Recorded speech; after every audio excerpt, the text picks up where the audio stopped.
us. Remember, new episodes premiere every Monday, Wednesday, and Friday at 8 p.m. on TV 15 and across other social media platforms. I'm Jasenia Lassiter, wishing you a wonderful week. Stay friendly, St. Martin.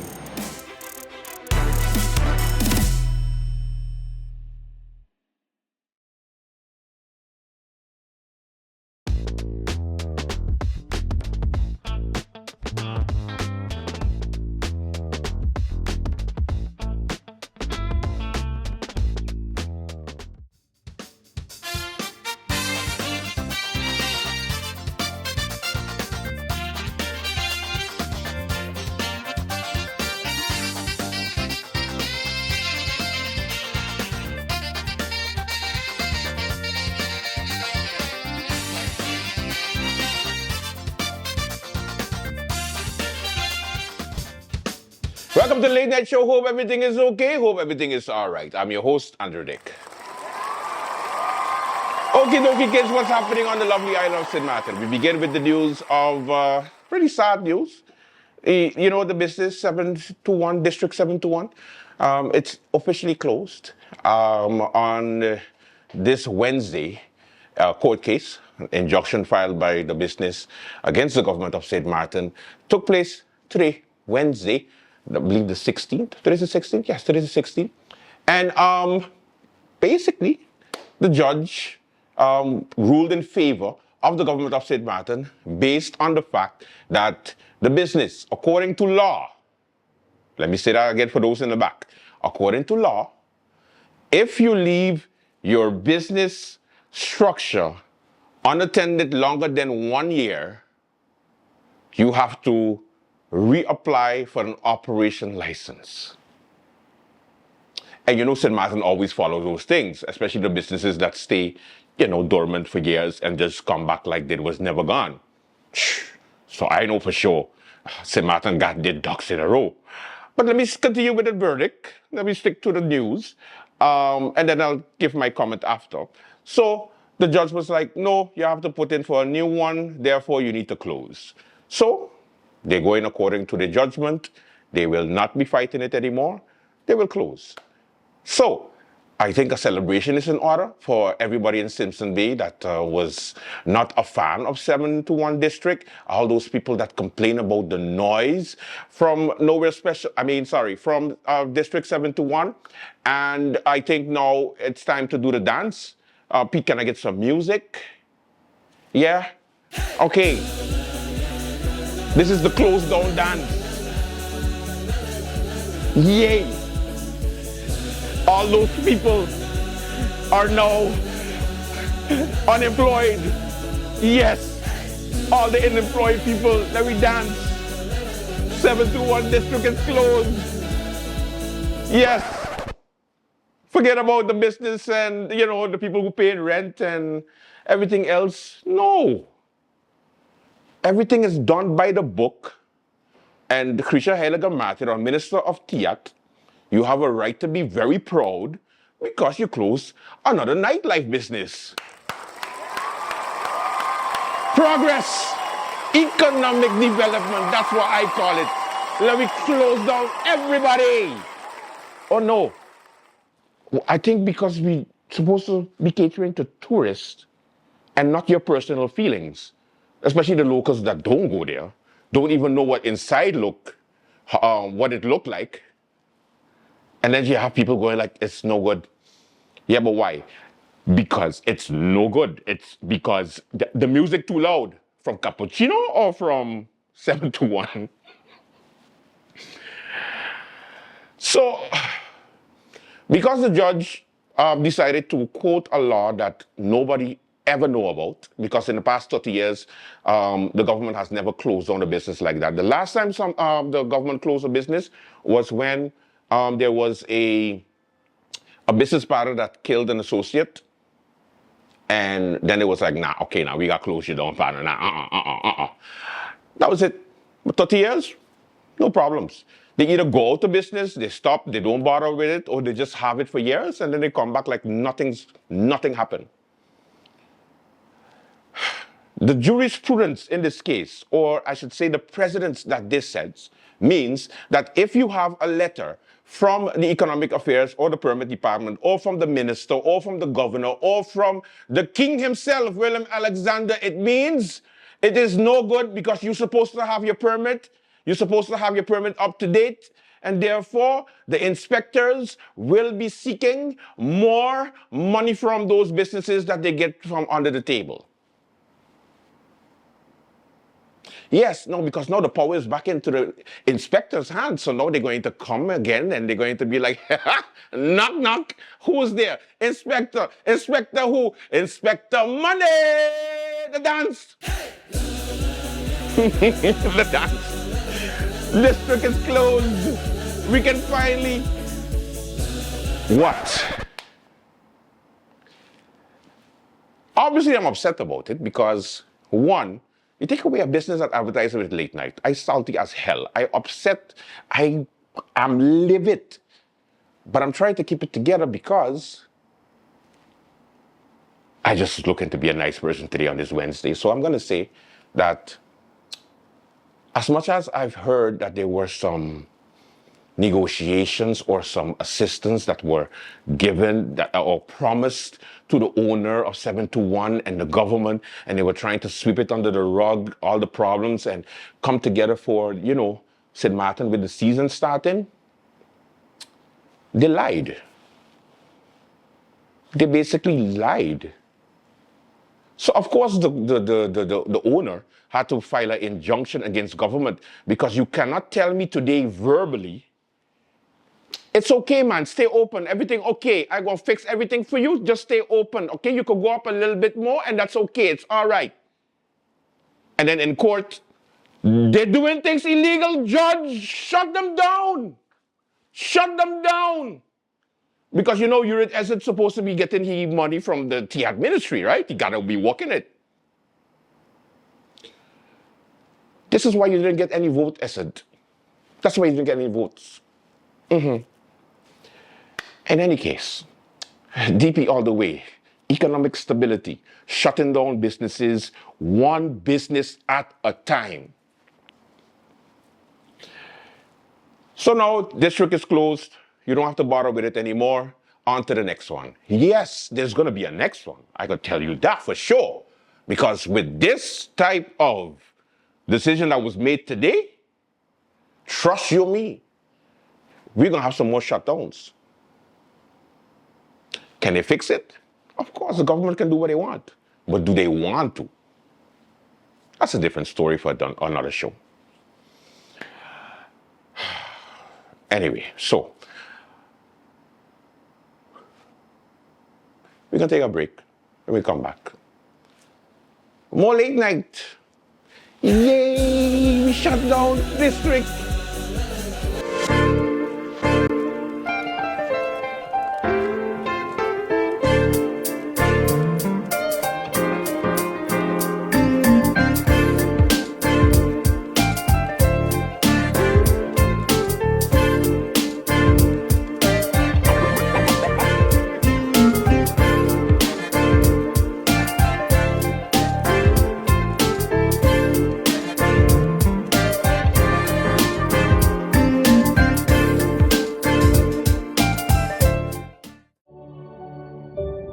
You've dreamt it.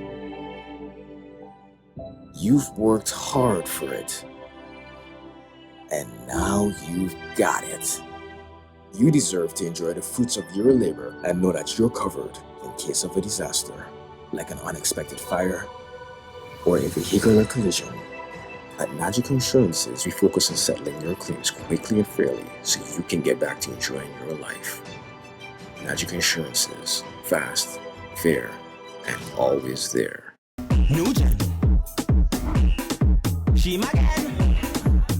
Let's get ready for the party. Girl, why your body? Get ready for the party. Girl, why your body? Let's get ready for the party. Girl, why your body? Get ready for the party. Girl, why your body? Where the party tonight? Someone tell me where the party tonight. Where the party tonight? Someone tell me where the party tonight. Where the party tonight?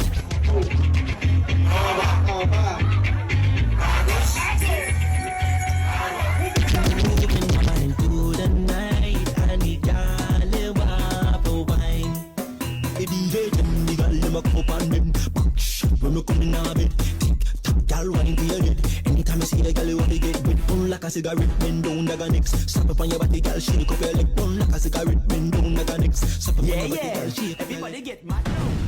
At GEBE, we take the safety and quality of your water seriously. Every day, our dedicated sample collectors venture into the field, visiting the places that matter to you: water tanks, school, supermarkets, home, and high-risk areas. Once these samples return to our water quality lab at KB, they embark on a journey that safeguards your well-being. Our dedicated analysts take over, sending these samples to the microbiology and chemistry department, respectively. This is where the magic happens. We test for a range of parameters, and we do this every single day, no matter what, including holidays and weekends. In our microbiology department, we focus on 2 major tests targeting various bacteria. Confirmation tests are conducted, and we have plans in place in case the results are confirmed. And then we do it all over again, 7 days a week, 365 days a year. Rain or shine, your water safety never takes a day off. So when you turn on the tap and enjoy a glass of GEBE's water, you can do so with confidence. GEBE, the power to serve.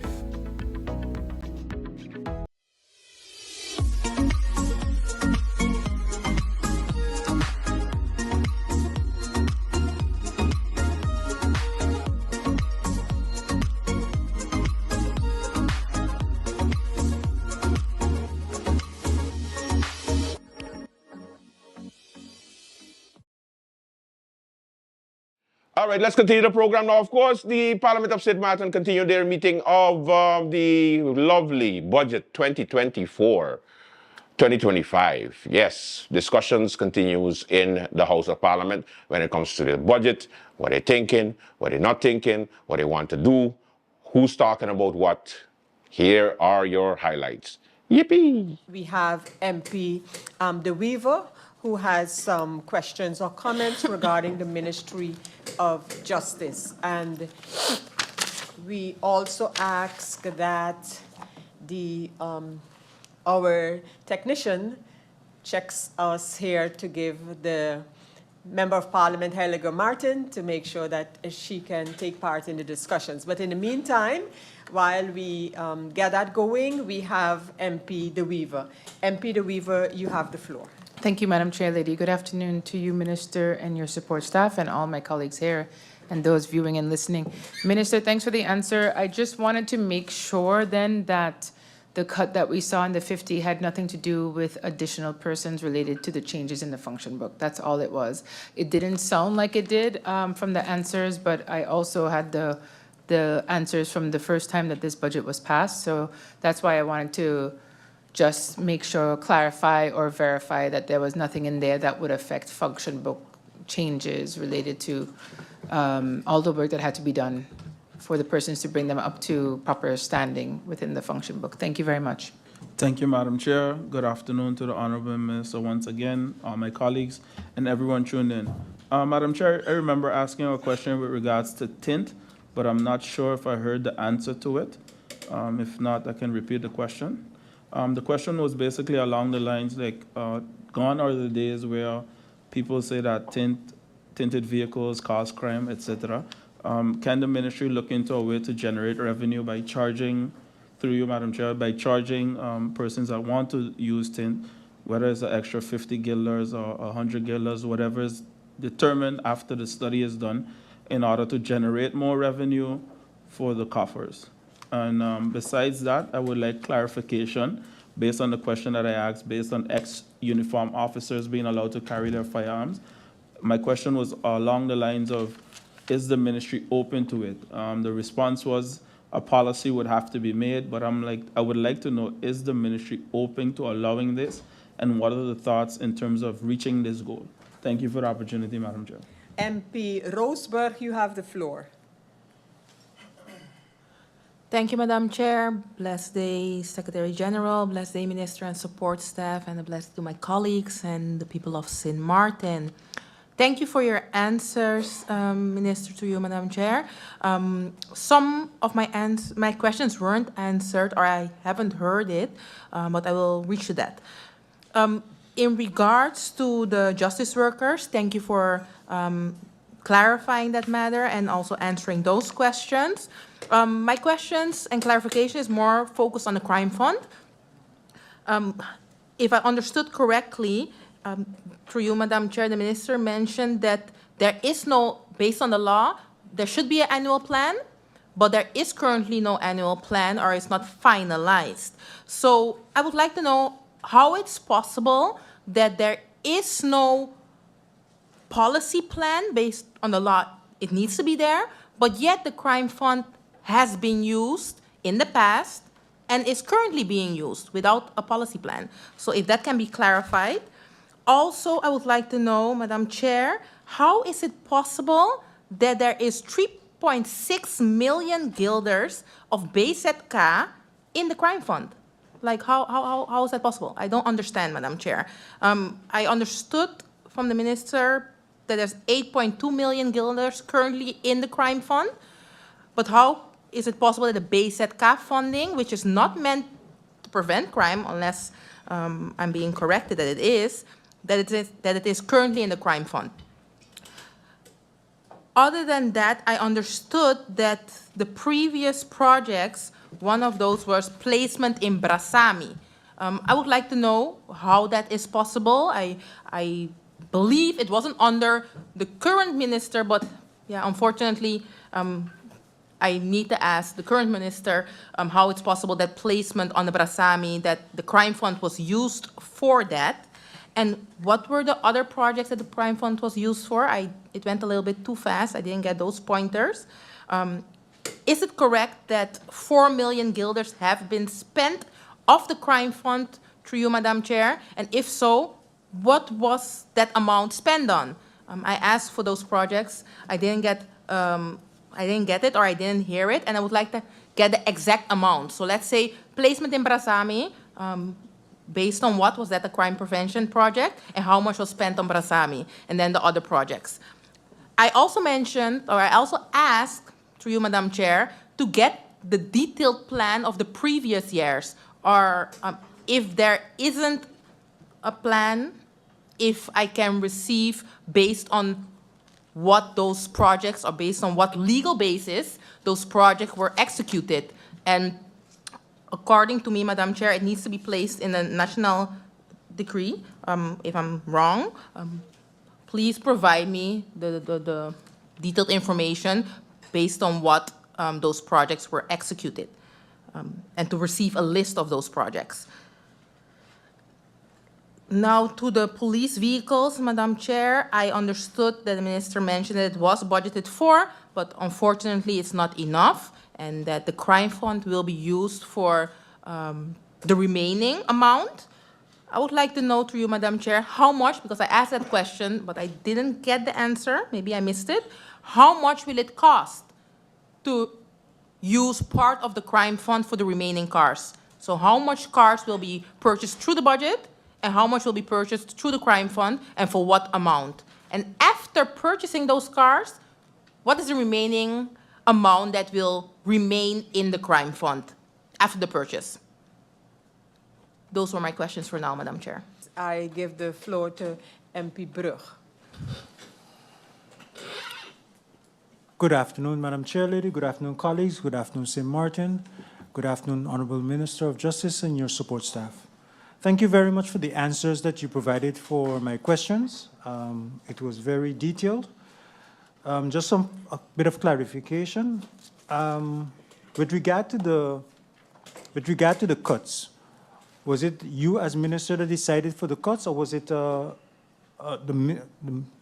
was it you as minister yourself directly was instrumental in the cuts, or was it the Minister of Finance or someone else, or a different organization within the ministry?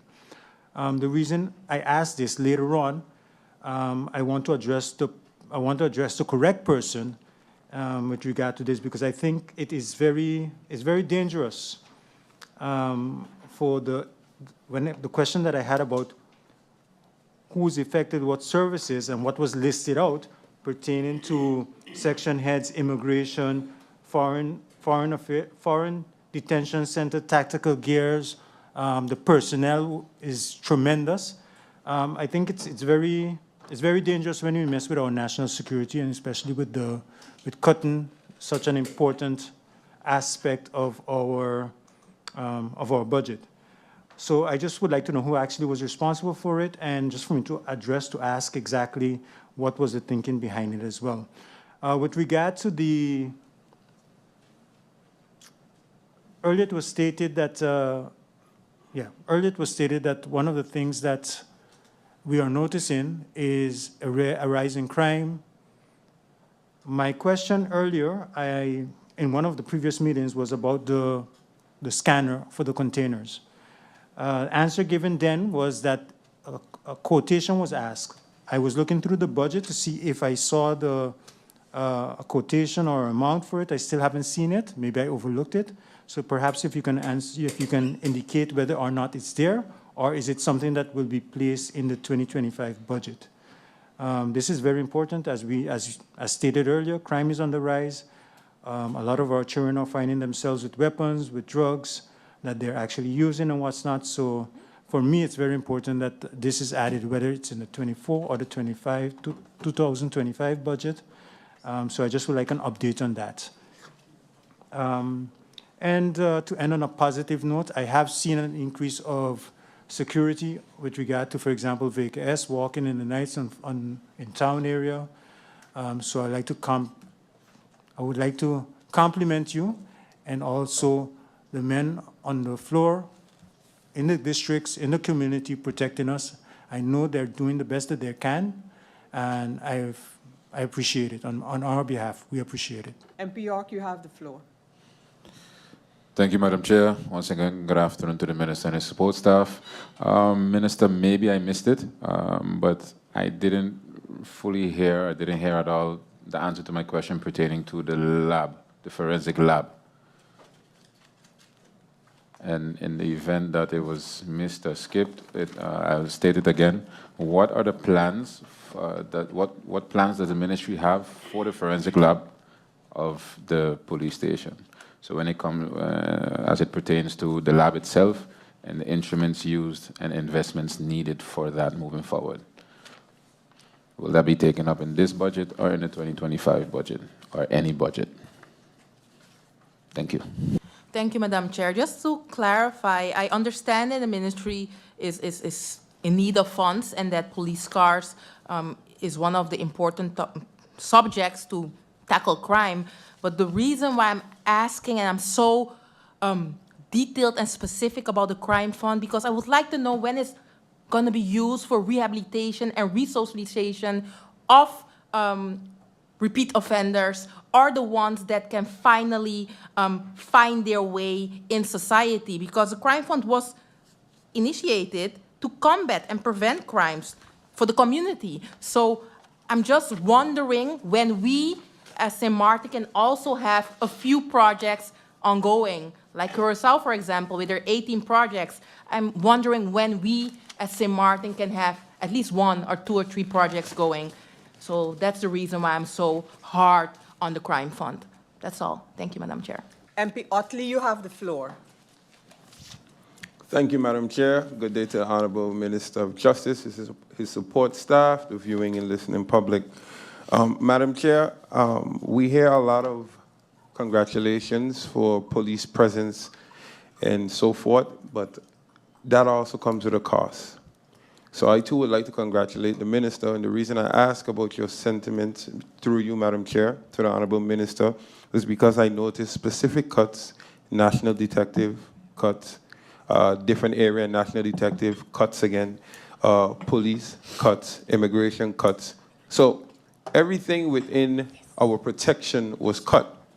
And then again, as I caution every other minister who speaks of just 2 months, we are approaching Christmas time, where I know back in the day they used to even bring police from Curacao during Christmas time because it has been customary to see a rise in crime. Because of course around this time everyone wants the nice things and wants to treat their family.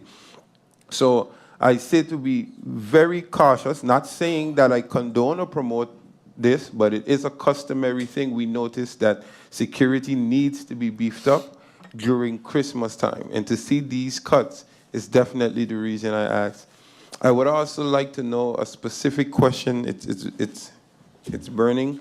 There was a young man extremely ill in the prison.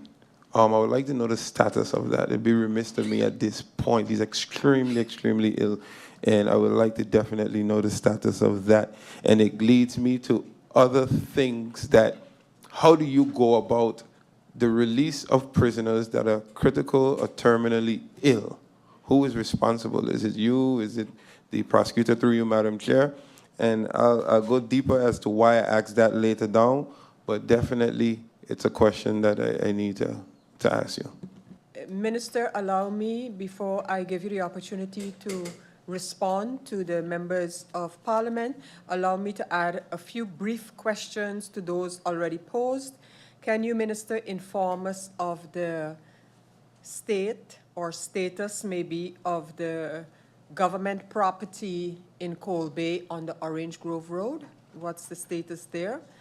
Under your ministry, Minister, the so-called fuel gasoline excises are mentioned for the amount of over 11 million guilders. From the numbers in the budget, it is estimated that in 2022, just over 9 million guilders were collected. Can you, Minister, provide Parliament and the people of St. Martin a brief overview on this matter of the gasoline excises that fall under customs under your ministry? So give us one. I would like to know what was collected in 2023, as the budget only provides the actuals of 2022. And if you can just give us a brief overview of the excises on fuel, gasoline, if you wish, excises, as they're called, accijnsen in Dutch. And then, Minister, for the especially the general public, of course, in the budget, we have several justice bodies that St. Martin contributes to based on kingdom laws. And I would like you to just give an overview of these, Minister, because they are not really specified in the budget. We see them mentioned, so judicial agencies and the amount that St. Martin is contributing. And I say this and briefly reflecting on the celebration of the anniversary of 10-10-10. And as you know, that was officially observed yesterday, Monday. And I just would like you in this context to stress that we have taken on also responsibilities to pay our part into some of these justice agencies, such as the Court of Justice, such as the Council for the Maintenance of Law, etc., etc. There's several of them in the budget under your ministry. And again, if you can just give an overview of those and the agreement based on which every year we have to contribute to these services as St. Martin, for the people to understand that our taxpayers' money also go into supporting these agencies, of which we're part, but we are responsible to pay our share. And I would like that to be highlighted as well.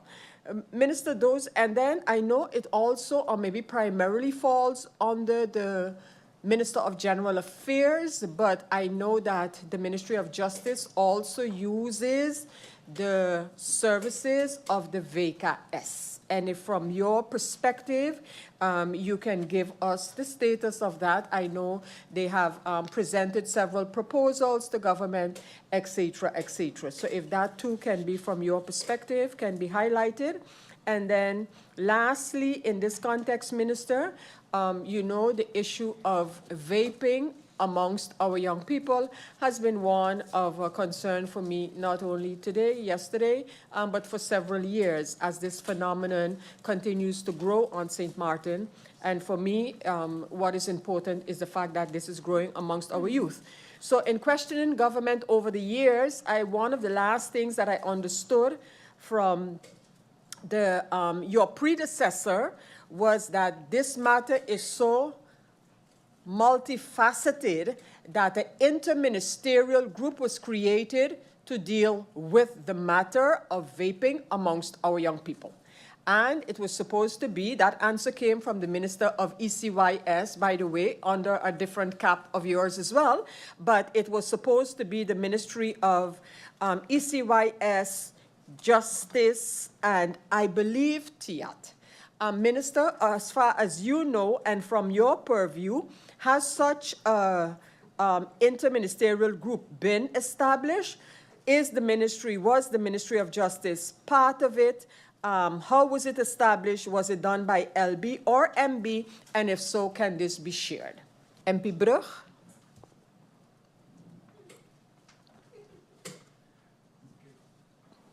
Good afternoon.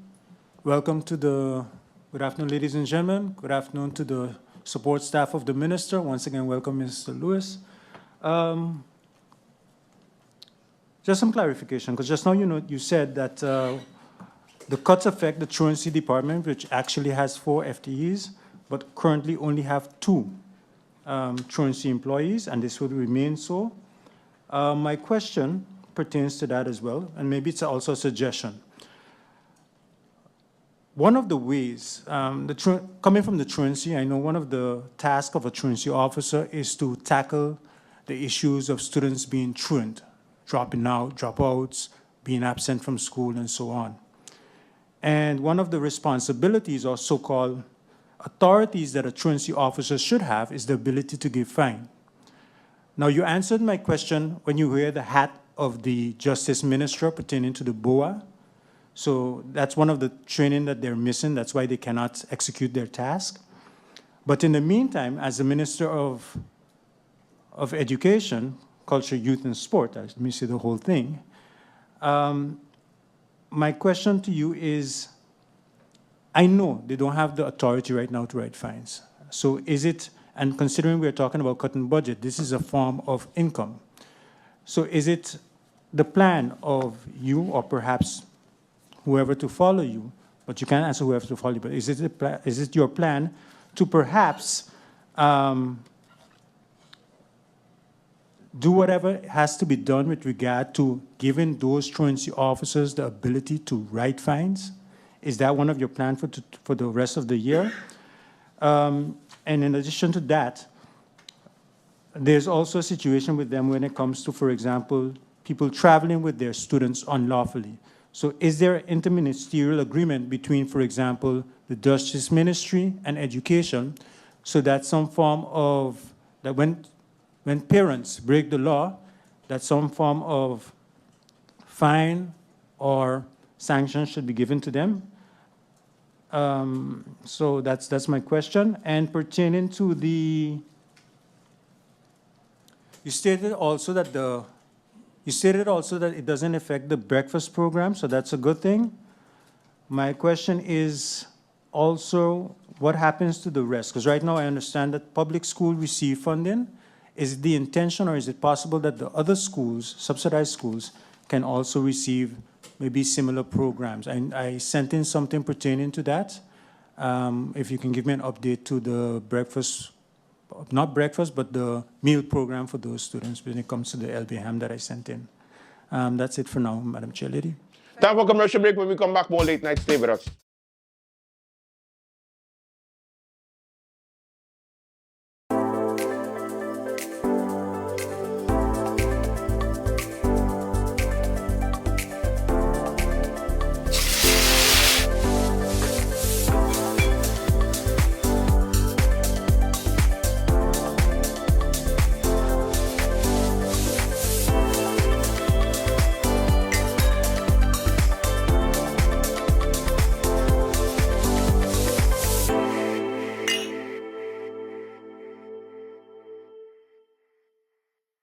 Hello and welcome to SXM Taxi, the most convenient way to hail a taxi on St. Martin. Our app is strictly dedicated to licensed taxi drivers only on the island of St. Martin. You must have an active authorized taxi license and driver's license to be approved to use our service. Our app is designed for the convenience of both customers and drivers. Customers simply download the app, upload a credit card, and have immediate access to any driver available nearby. Once you sign up and are approved to drive, you can choose when you want to use the app by toggling the switch at the top center of your screen to either online or offline. When you are online, you will be alerted for passenger pickups in your area, be visible to riders, and be able to accept rides. When you are offline, you will not receive alerts and you will be invisible to riders. This feature is available 24 hours a day, 7 days a week to use at your discretion, making the app extremely flexible and user-friendly for the driver. Once the rider requests a taxi, a notification is sent to all drivers in the vicinity. The first available driver to accept the ride gets the fare. Once you are alerted of a potential fare, you can accept the trip by clicking the Accept button at the bottom of your screen. The app's built-in GPS feature will then guide you directly to the rider's location. By clicking the 3 dots in the upper right-hand corner of your screen, you can choose from 3 different GPS integrations: Apple Maps, Google Maps, or Waze. This feature gives you the ability to use the GPS platform you are most comfortable with. Please keep in mind that you must download the GPS app that you prefer separately onto your phone in order to use this feature. We recommend downloading the Waze GPS app for best results, as we find it to be the most accurate and up-to-date GPS platform. Once you arrive at your passenger pickup point slide, the Mark Arrived arrow at the bottom of your screen. For added security, the app will require you to enter either the last 4 digits of the passenger's phone number or an OTP code that was provided to the rider. This built-in safety feature protects drivers from unwanted or incorrect passengers. Once you enter the correct code, the ride can start by swiping the slide to begin arrow on the bottom of your screen. Once the trip is complete, simply swipe the slide to end ride arrow on the bottom of your screen. The fare is automatically calculated and charged to the rider's credit card. You are now ready and available for your next ride. Driver sign-up bonus fees. All drivers that sign up to use our service will receive an additional 10% booking fee for every fare booked with the app through 2025. In addition, the first 100 drivers that use our service and reach their 100th ride milestone with SXM Taxi will receive a one-time $500 bonus fee.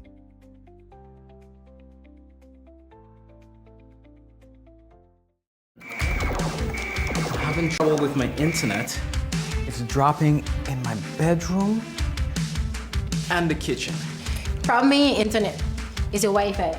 You see, things like the size of your house, the building materials you use, like concrete walls, whether you have multiple floors.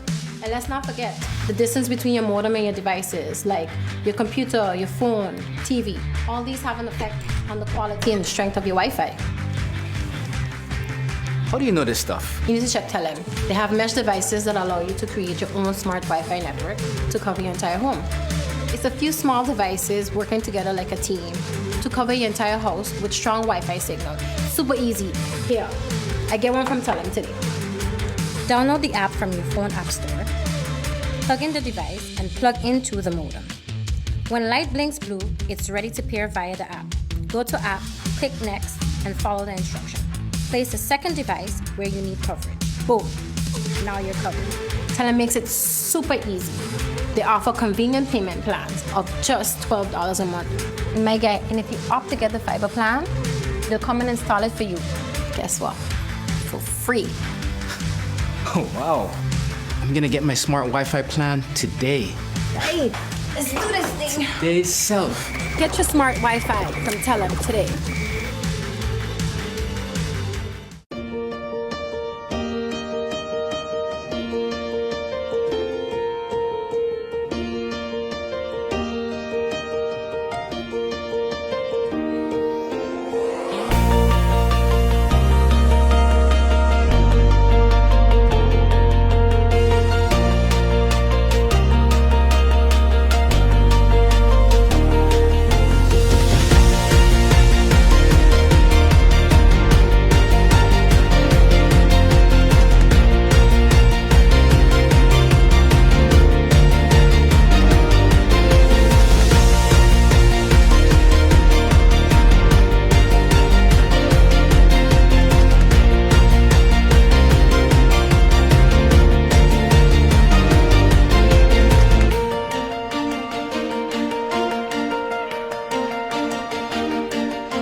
people, make sure you tune in to Sit, Sip, and Chat every Monday at 5 p.m. on TV 15 and every Wednesday at 8:30 p.m.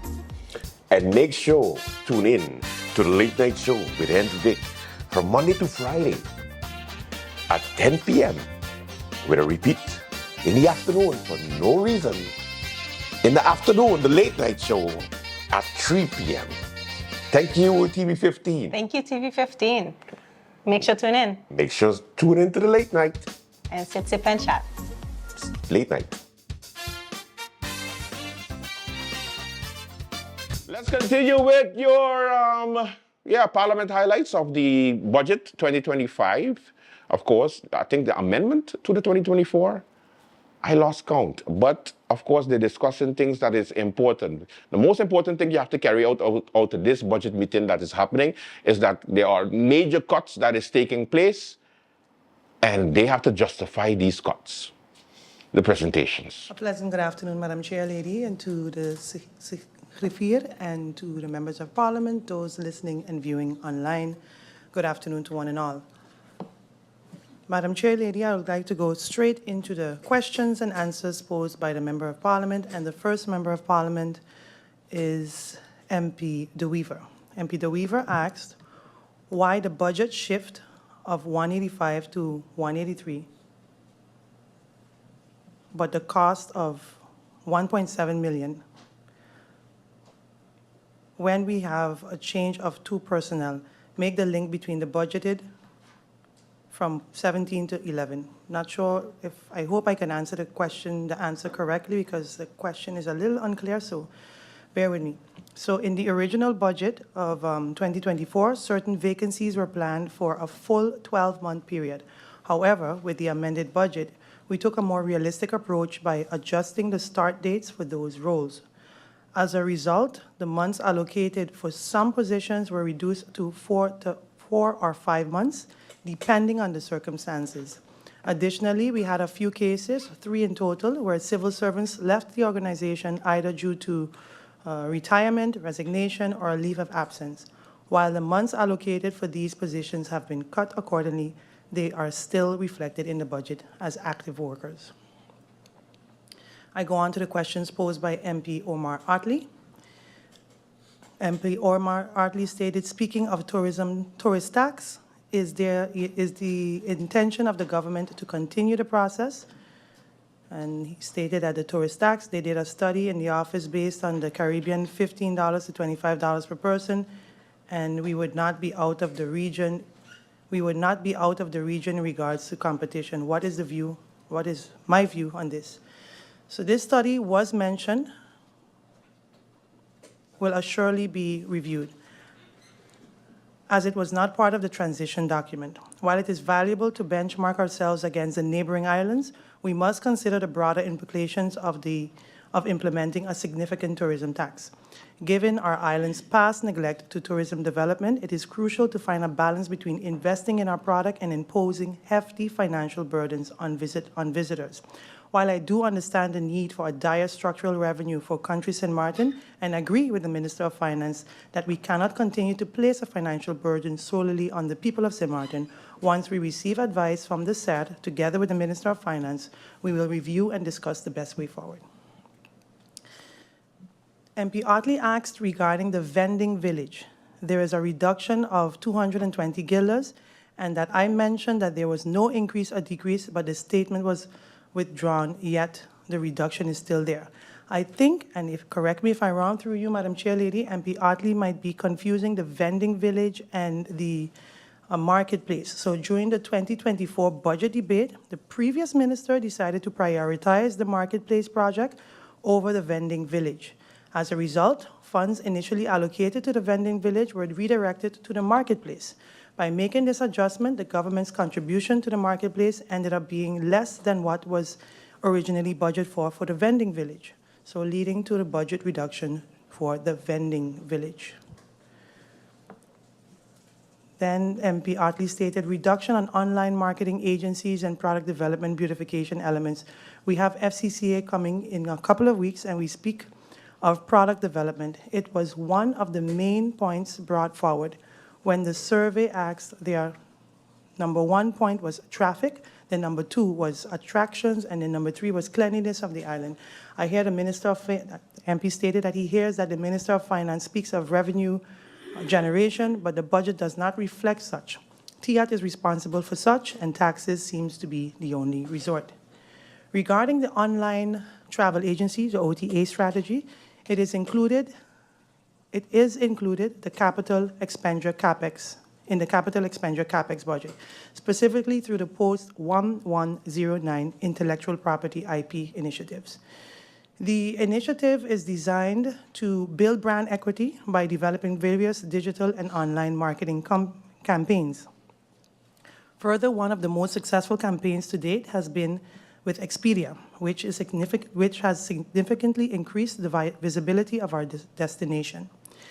This partnership has proven highly effective in driving visitors' interest and bookings. The final stages of this campaign are on track to be completed in Q4 of this year, ensuring that the destination maintains strong momentum in attracting visitors through strategic and target online marketing efforts. Despite the reduction in the numbers of marketing agencies, the focus on the quality of tourism destination and marketing effectiveness remains our priority, and we continue to optimize our resources to ensure maximum impact for the tourism sector. What are the beautification products for product development? To enhance the visitor experience and drive economic growth, we are developing a master plan for the economic and aesthetic enhancement of Philipsburg. This plan includes initiatives to beautify the area, improve visitors' experience, and promote local businesses. Additionally, we introduced the Swaliga Routes initiative, aimed to identifying key locations along popular tourist routes, where local art can be displayed. Furthermore, we plan to clean and restore national monuments in a phased approach, preserving our historic heritage. What is the cost of the Causeway loan, and what is the balance of this loan and the remaining time of this loan? As of June 30th, 2024, the outstanding bond stands at $142 million. Of this, 34%, which is approximately $48.2 million, is directly attributed to the construction of the causeway, a vital infrastructure project that significantly enhances access to the port and surrounding areas. The bond loan also includes the refinancing of the port's existing loans, consolidating them to a more favorable interest rate. This allowed the port to better manage its debt obligations while continuing to invest in strategic projects essential to the growth of both cruise and cargo sectors.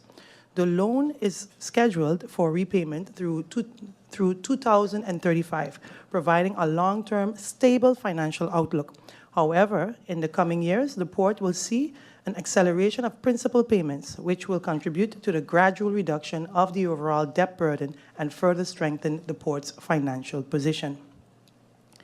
The amount of the registered sole proprietorship, it was asked to Minister of Finance, but it is related to TIAT. The business issues to the sole proprietorship up to December 2023 is a total of 1,294. I do not currently have the numbers for 2024 as of yet. For each ministry, a name of all the consultants hired by the ministers, along with a contractual amount and how many cabinet staff they have. In response to the query regarding the cabinet TIAT, I can confirm that TIAT cabinet currently consists of 7 members. Additionally, there are 3 consultants hired by the government for the ministry's cabinet, with a combined total allocation of 205,000 guilders from the period commencing in May and ending in 2024. These consultants are engaged based on specific needs aligned with the ministry's goals and are in accordance with the government's policies for consultancy engagement. The Ministry of TIAT said that there was an increase in the throughput fee due to the building of the bridge. The Prime Minister stated last Wednesday that throughput fee was established to build the bridge. Please provide clarity as to what it really is. The throughput fee was established as a revenue post to facilitate the contribution of the operating costs of the port and was established unanimously by the Island Council in 2007.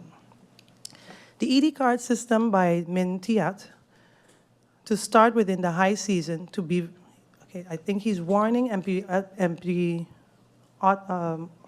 Otley is warning to be very careful and refer to the legislation of the ED card.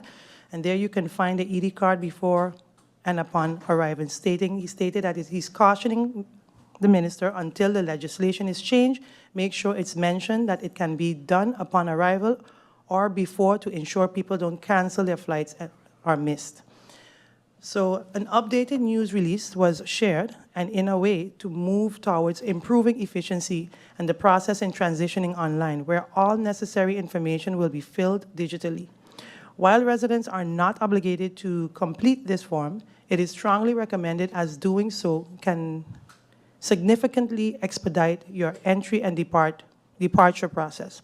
Currently, the system is in a testing phase and allowing for evaluation. Evaluation and adjustments before it becomes mandatory for all visitors and transit passengers traveling to or through St. Martin. No official date has been set for when this requirement will be enforced. Last question by MP Otley, hotel room tax. We are said to have a very low rate in that region. What is the minister's view? Our island's tourism product has undeniably fallen behind in recent years. While low rates are a competitive advantage, we must address the broader issues hindering our appeal. A balance must be considered between generating revenues and providing a quality visitor experience. Next question from MP Duran. Back in the day, it was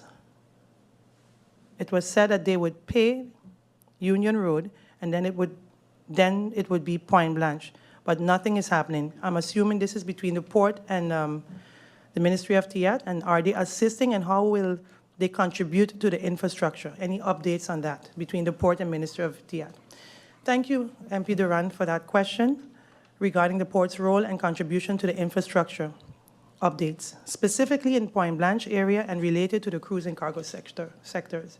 It is important to note that the Port of St. Martin, as a key strategic asset, has continuously invested in infrastructure developments that support both the tourism, cruise, and logistics cargo sector, while vital to the country's economy.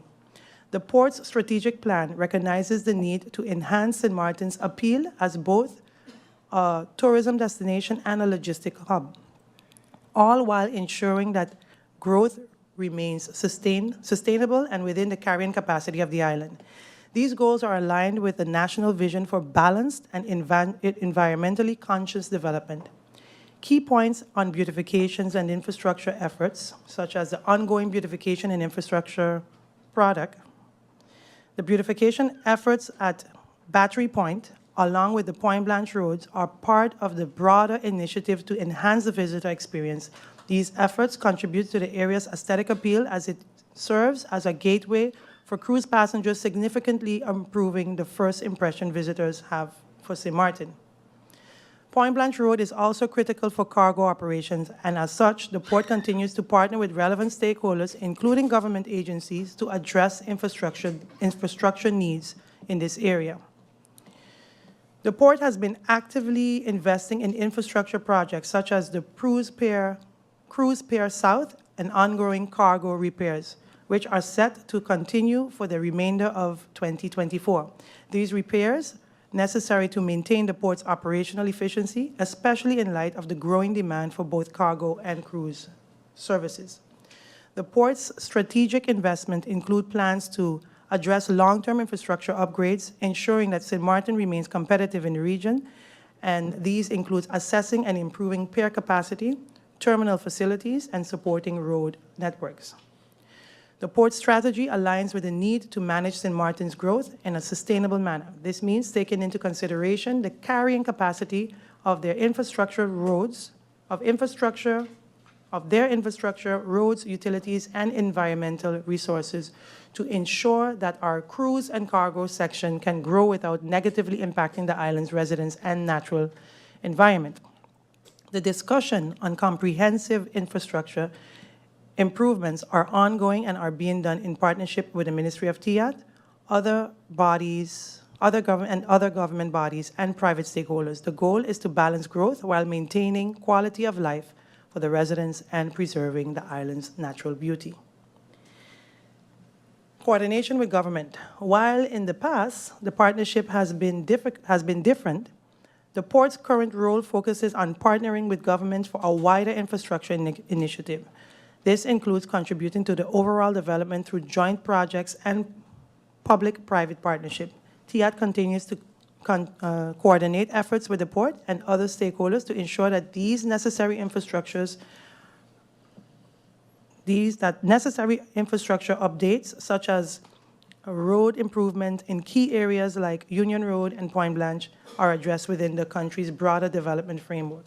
In a nutshell, the port remains committed to supporting St. Martin's infrastructure growth, with specific focus on projects that directly enhances the cruise and cargo sector.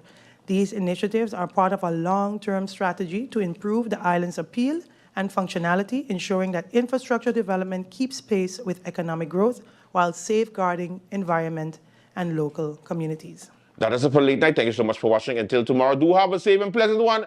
Bye-bye.